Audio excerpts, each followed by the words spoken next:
திருவடிச்சரணம் ஆக்கமும் ஆன்மீகமும் ஓர் அற்புதமான தொழில் நேர்களே ஒரு டிப்ஸ் தரேன்.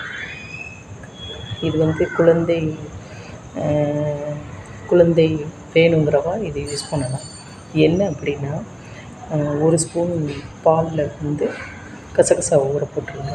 பசும்பாலாக இருக்கட்டும், காய்ச்சின பூ, ஆவின் பாலாக இருக்கட்டும், எந்த பால்னாலும் சரி ஊற போட்டுக்கோங்க.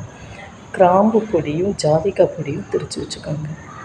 சாப்பிட்ட உடனே ஒரு 1 ஹவர் கழித்து இதை வந்து அந்த ஊற வச்சுருக்கிற இதை வந்து நல்லா ஒரு டம்ளர் பாலில் கஞ்சி மாதிரி கலக்கிக்கோங்க.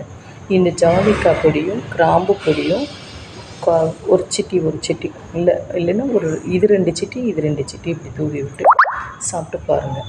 அவ்வளோ நல்லது.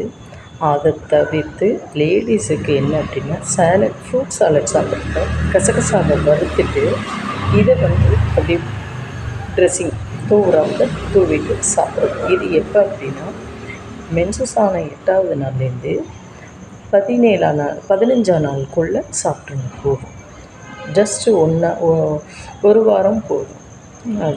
ஆனால் இவங்க வந்து மந்த்லி சாப்பிடணும். அவ்வளோ நல்லது.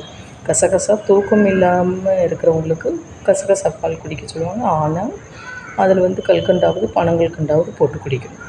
ஆனால் இது வந்து ஜாதிக்காய் 2 சிட்டி, கிராம்பு 2 சிட்டி போட்டு பனங்கல்கண்டு உங்களுக்கு வேணும் அப்படின்னா போட்டு குடிங்க. ஆனால் நான் ப்ளைனாக தான் சொல்லுவேன். இது வந்து 8ஆவது நாள்லேருந்து 15ஆவது நாளே முடிச்சிடுங்க. போதும். அவ்வளோ நல்லது.